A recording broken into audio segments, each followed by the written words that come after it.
2월 19일 새벽 예배에 잘 나오셨습니다. 오늘 함께 읽으실 하나님 말씀은 마태복음 15장 1절에서 20절까지 말씀입니다. 마태복음 15장 1절에서 20절까지 말씀, 저부터 교독하겠습니다. 그때 바리새인과 서기관들이 예루살렘으로부터 예수께 나와 이르되, 당신의 제자들이 어찌하여 장로들의 전통을 범하나이까? 떡 먹을 때에 손을 씻지 아니하나이다. 대답하여 이르시되, 너희는 어찌하여 너희의 전통으로 하나님의 계명을 범하느냐? 하나님이 이르셨으되, 내 부모를 공경하라 하시고 또 아버지나 어머니를 비방하는 자는 반드시 죽임을 당하리라 하셨거늘, 너희는 이르되 누구든지 아버지에게나 어머니에게 말하기를 내가 드려 유익하게 할 것이 하나님께 드림이 되었다고 하기만 하면 그 부모를 공경할 것이 없다 하여 너희의 전통으로 하나님의 말씀을 폐하는도다. 외식하는 자들아, 이사야가 너희에 관하여 잘 예언하였도다. 일러스되, 이 백성이 입술로는 나를 공경하되 마음은 내게서 멀도다. 사람의 계명으로 교훈을 삼아 가르치니 나를 헛되이 경배하는도다 하였느니라 하시고, 무리를 불러 이르시되, 듣고 깨달으라. 입으로 들어가는 것이 사람을 더럽게 하는 것이 아니라 입에서 나오는 그것이 사람을 더럽게 하는 것이니라. 이에 제자들이 나와 이르되, 바리새인들이 이 말씀을 듣고 걸림이 된 줄 아시나이까? 예수께서 대답하여 이르시되, 심은 것마다 내 하늘 아버지께서 심으시지 않은 것은 뽑힐 것이니 그냥 두라. 그들은 맹인이 되어 맹인을 인도하는 자로다. 만일 맹인이 맹인을 인도하면 둘이 다 구덩이에 빠지리라 하시니, 베드로가 대답하여 이르되, 이 비유를 우리에게 설명하여 주옵소서. 예수께서 이르시되, 너희도 아직까지 깨달음이 없느냐? 입으로 들어가는 모든 것은 배로 들어가서 뒤로 내버려지는 줄 알지 못하느냐? 입에서 나오는 것들은 마음에서 나오나니 이것이야말로 사람을 더럽게 하느니라. 마음에서 나오는 것은 악한 생각과 살인과 간음과 음란과 도둑질과 거짓 증언과 비방이니, 이런 것들이 사람을 더럽게 하는 것이요, 씻지 않은 손으로 먹는 것은 사람을 더럽게 하지 못하느니라. 아멘. 예수님께서 게네사렛 땅에 도착하십니다. 14장, 마태복음 14장 34절을 보니까 그들이 건너가 게네사렛 땅에 이르니 라고 나와 있습니다. 게네사렛 땅은 갈릴리 바다 옆에 갈릴리 바다의 해안가 지역에 있는 지역에 위치해 있는 땅입니다. 그 땅에 가니까 사람들이 예수님을 알아보는 것입니다. 그리고 두루 통제합니다. 모든 병든 자를 예수께 데려오게 하는 것이죠. 그리고 놀랍게도 그들은 예수님께 부탁합니다. 옷자락에라도 손을 대기를 부탁합니다. 간청합니다. 옷자락에 손을 대기만 했을 뿐인데 놀랍게도 나음을 얻습니다. 아마도 예수님의 옷에 손을 대어 치유를 경험한 혈루병 걸렸던 여인에 대한 소문을 그들이 들었던 것 같아요. 그리고 그들도 믿음으로 손을 대고 치유를 받는 것이죠. 그러한 기적의 순간 가운데 있는 그 광경을 한번 상상해 보시길 바랍니다. 그런데 불편한 무리들이 예수님을 불쑥 찾아옵니다. 다른 것도 아니고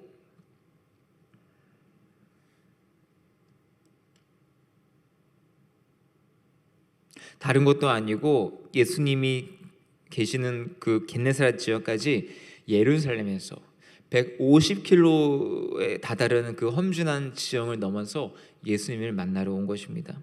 서울에서 대전까지의 고속도로상 거리가 150에서 160km라고 합니다. 그 거리를 걸어서 바리새인들과 서기관들이 한 10명, 15명, 수명 가까이 되는지 모르겠습니다. 예수님을 만나러 온 것입니다. 분리주의자라는 의미를 가지고 있는 바리새파 사람들은 세속적인 물결로부터 분리되어 하나님의 율법을 엄격하게 지키는 자들을 지칭합니다. 보수적인 유대인들 중에서도 더 보수적으로 율법의 말씀을 수호하는 자들로 생각할 수 있습니다. 율법을 필사하고 가리키는 일을 하였던 서기관과 생각을 같이 하는 그룹으로 이해할 수 있을 것입니다. 이 두 부류의 종교 지도자들이 예수님을 만나러 이 머나먼 거리를 굳이 걸어서 혹은 낙타를 탔을지라도 오랜 시간을 걸쳐서 온 이유가 무엇일까요? 2절을 보니까 그 이유가 이렇게 나와 있습니다. 2절 말씀, 당신의 제자들이 어찌하여 장로들의 전통을 범하나이까? 떡 먹을 때에 손을 씻지 아니하나이다.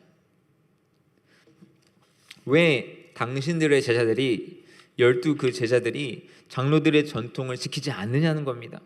근데 그 전통이 무엇인지 들으면은 조금 놀랍습니다. 떡 먹을 때 손을 씻는 전통입니다. 떡 먹을 때 왜 손을 씻지 않느냐는 것입니다. 여기서 떡은 원어로 빵입니다. 유대인들의 주식은 빵이었습니다.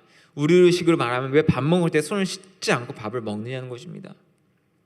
여러분, 굳이 이거를 얘기하기 위해서 서울에서 대전까지의 거리를 걸어서까지 가면서 예수님을 찾아왔어야 됐을까요?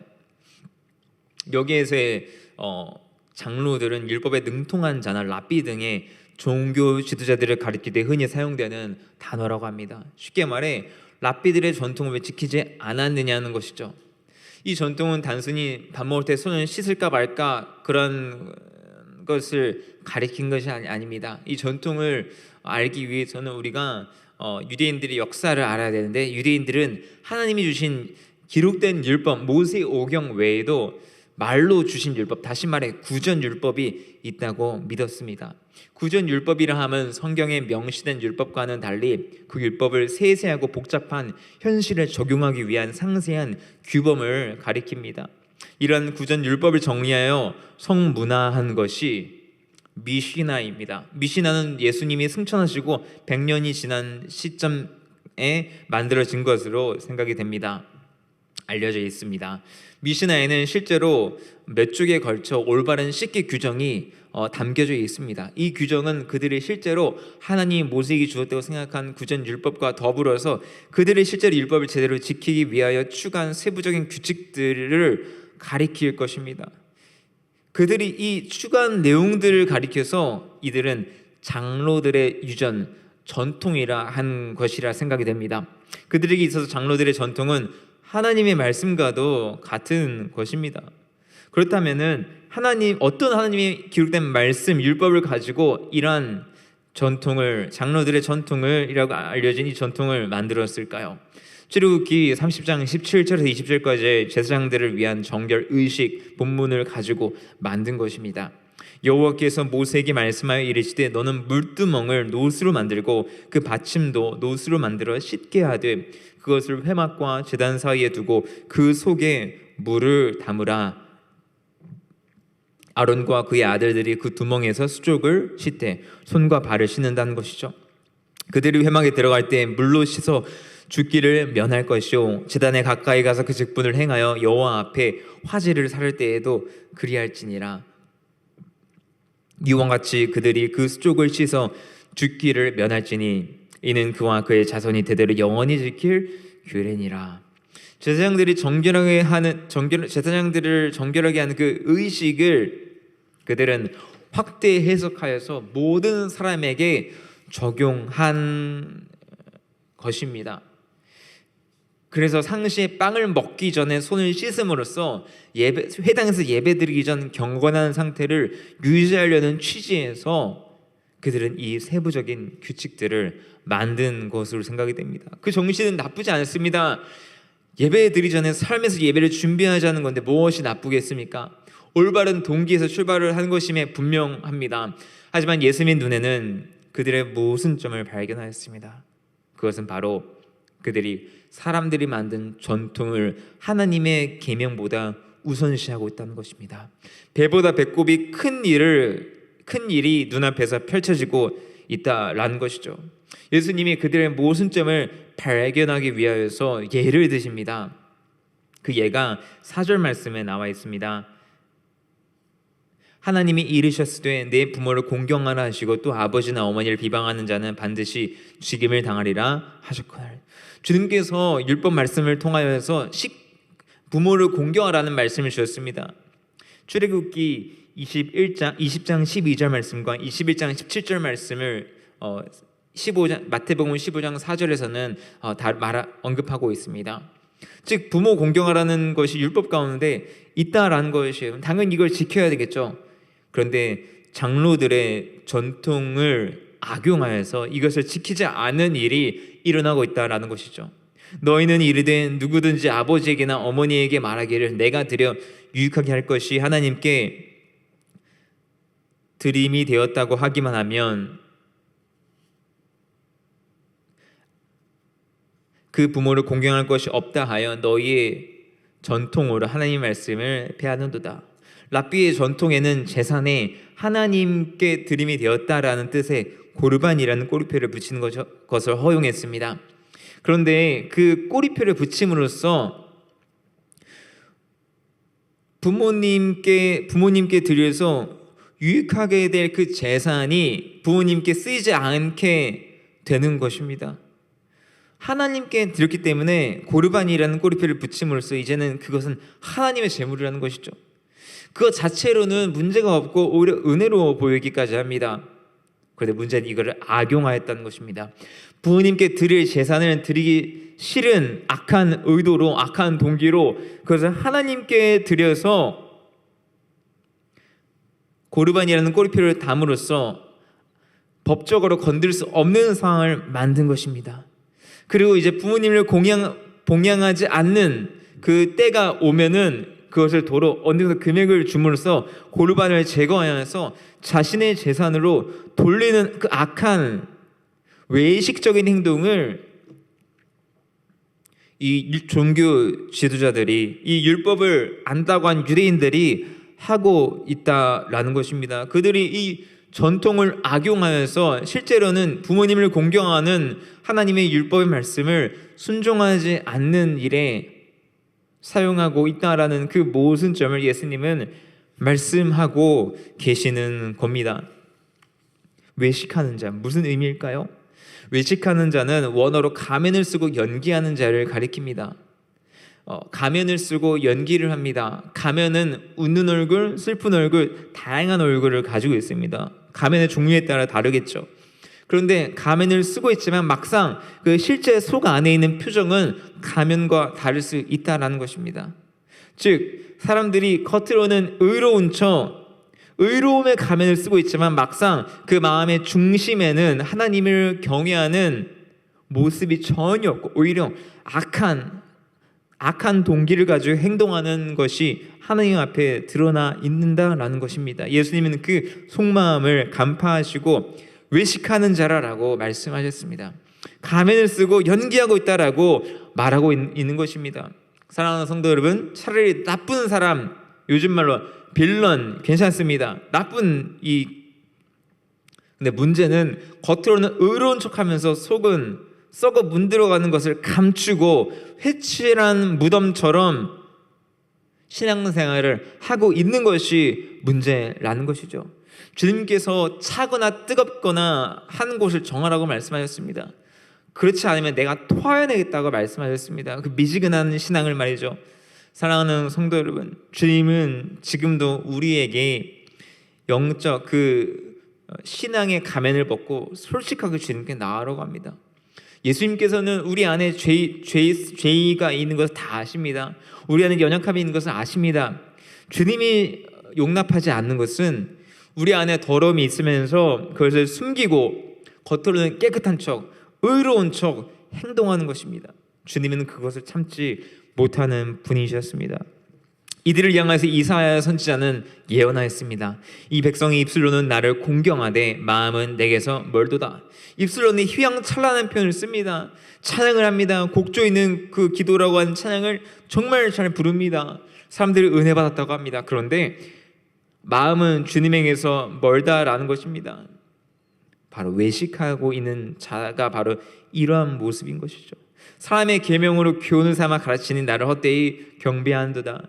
사람의 계명이 있는 이유는 율법을 제대로 순종하기 위함인데 어느 순간 율법이 아닌 사람의 계명 자체의 의미를 부여해서 그 계명만을 절대적으로 순종하는 전통이 진리인 양 본질인 양 여기는 신앙생활을 하고 있는 게 그들의 모습이라는 것입니다. 더 깊숙이 나아간다면 그 계명을 악용하여서 율법을 순종하지 않는데 오히려 그들의 죄성을 합리화시키고 정당화시키는데 사용하는 것이 바로 회칠한 무덤과 같은 바리새인들, 율법학자들이라는 것을 주님은 말씀하십니다. 그리고 예수님께서 10절에서 무리를 불러서 말씀하십니다. 멀리 떨어지는 무리들을 부릅니다. 바리새인들과 율법학자들이 흥분하여서 떠난 다음에 그들을 부르시는 것입니다. 그러면서 말씀하십니다. 듣고 깨달으라. 그러면서 정말로 사람을 더럽게 하는 것이 무엇인지를 말씀하시는데 우리 이 시간 마태복음 15장 11절 말씀을 함께 읽겠습니다. 시작. 입으로 들어가는 것이 사람을 더럽게 하는 것이 아니라 입에서 나오는 그것이 사람을 더럽게 하느니라. 사람을 정말로 더럽게 하는 것은 입으로 들어가는 것이 아니다. 사람을 진정으로 더럽게 하는 것은 그 안에서 나오는 것이다. 그리고 그것을 풀어서 이렇게 말씀하십니다. 입에서 나오는 것들은 마음에서 나오나니 이것이야말로 사람을 더럽게 하느니라. 마음에서 나오는 것은 악한 생각과 살인과 간음과 음란과 도둑질과 거짓 증언과 비방이니 이런 것들이 사람을 더럽게 하는 것이요 씻지 않은 손으로 먹는 것은 사람을 더럽게 하지 못하느니라. 예수님의 말씀은 우리가 더럽게 지내도 된다는 말씀이 아닙니다. 예수님 말씀은 우리가 그냥 마음대로 그냥 겉으로는 신경도 안 쓰고 마음대로 옷 입고 예배 시간에 아무렇지도 않게 행동해도 된다는 말씀이 아닙니다. 마음이 깨끗하면은 겉으로 보이는 행동도 깨끗할 수밖에 없습니다.